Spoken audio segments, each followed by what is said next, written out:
नमस्ते, मैं अमित कुमार झा। अभी 2 दिन के लिए बंगाल क्या चले गए माहौल लेने के लिए खबर आ गई है कि अरविंद केजरीवाल की पार्टी अब टूट रही है, खत्म होने के कगार पर है। लेकिन क्या सिर्फ आम आदमी पार्टी के लिए ही संकट है क्या? बिल्कुल नहीं।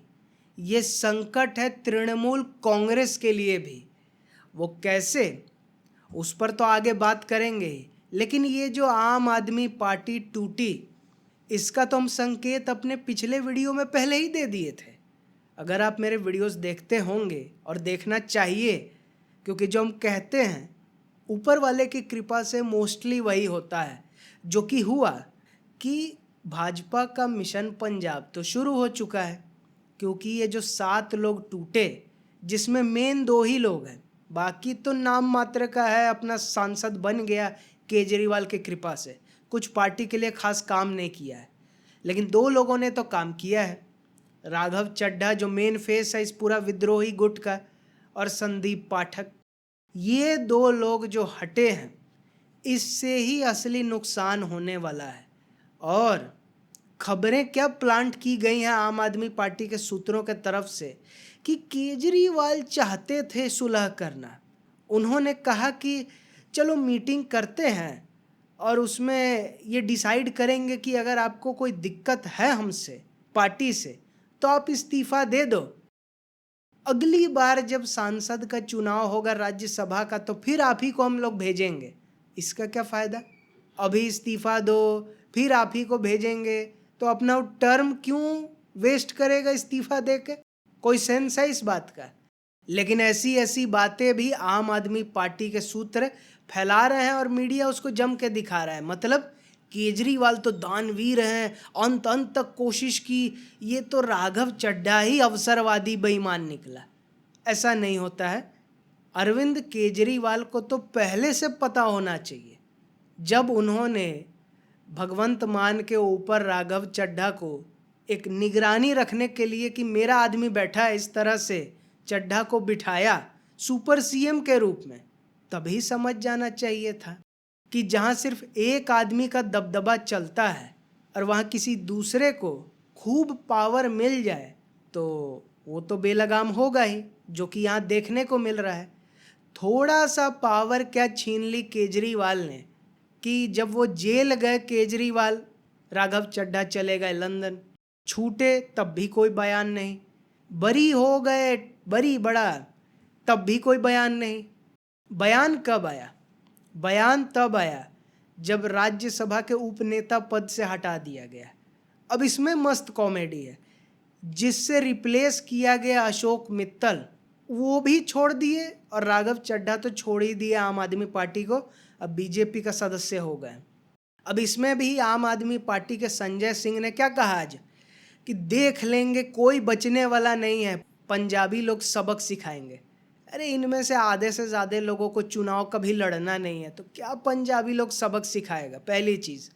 और दूसरी चीज़ कि कुछ जो विश्लेषक लोग कह रहे हैं कि राघव चड्ढा से क्या होगा, वो तो नाम मात्र का नेता है, इंस्टाग्राम वाला नेता है।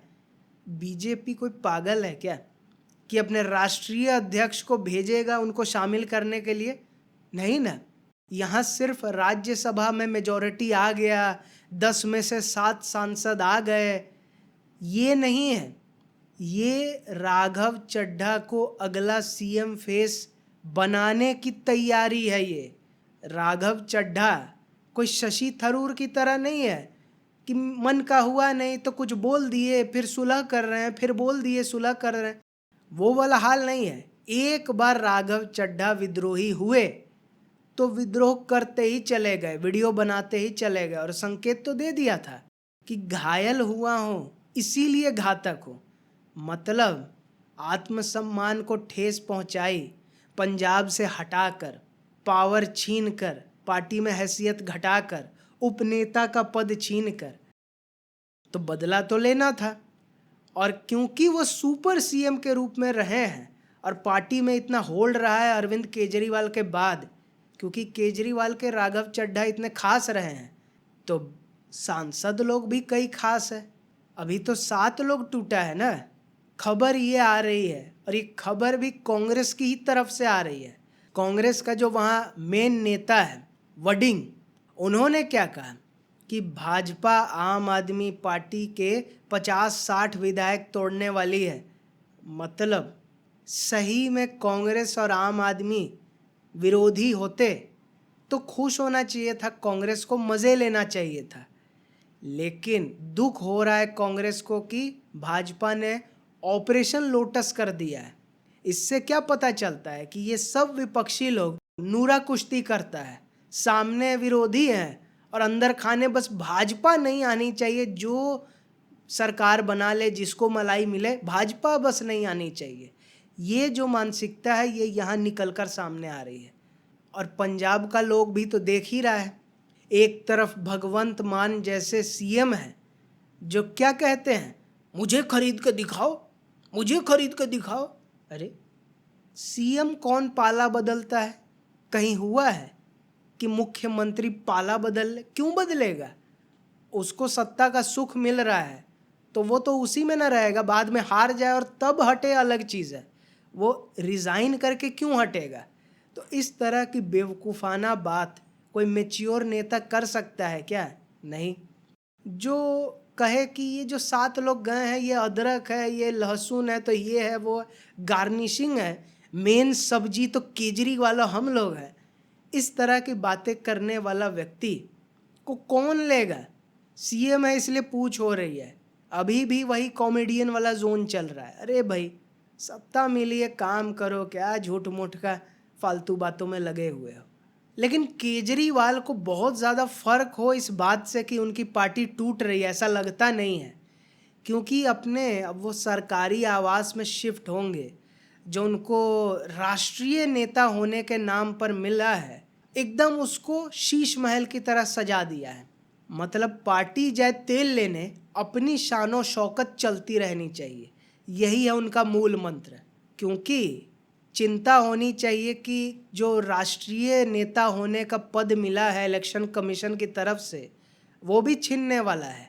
क्योंकि संदीप पाठक, जो हम शुरू में ही कहे, कई जगह उन्होंने आम आदमी पार्टी का संगठन खड़ा किया है। तो ये गोवा, ये गुजरात, ये दिल्ली, ये पंजाब, ये जगह जगह से कुछ कुछ जो सीट आ गया है, वो सीट भाजपा की तरफ आ जाए तो वो वोटिंग परसेंट मिलने के आधार पर जो बढ़े हुए हैं, नेता बने हुए हैं, खत्म हो जाएगा। तब कहाँ रहेंगे? वो जो शीश महल की तरह सजाया है उसका क्या होगा? कुछ साल बैठे रह सकते हैं, केस के नाम पे केस लड़ते रहेंगे, लेकिन छोड़ना तो पड़ेगा। अपना जब मुख्यमंत्री शीश महल वो आवाज़ छोड़ना पड़ा, तो ये राष्ट्रीय नेता के रूप में जो इलेक्शन कमीशन से मिला है उसको भी तो छोड़ना पड़ेगा। तो उसकी कोई चिंता नहीं है, क्योंकि अरविंद केजरीवाल दूरंदेशी नेता नहीं है।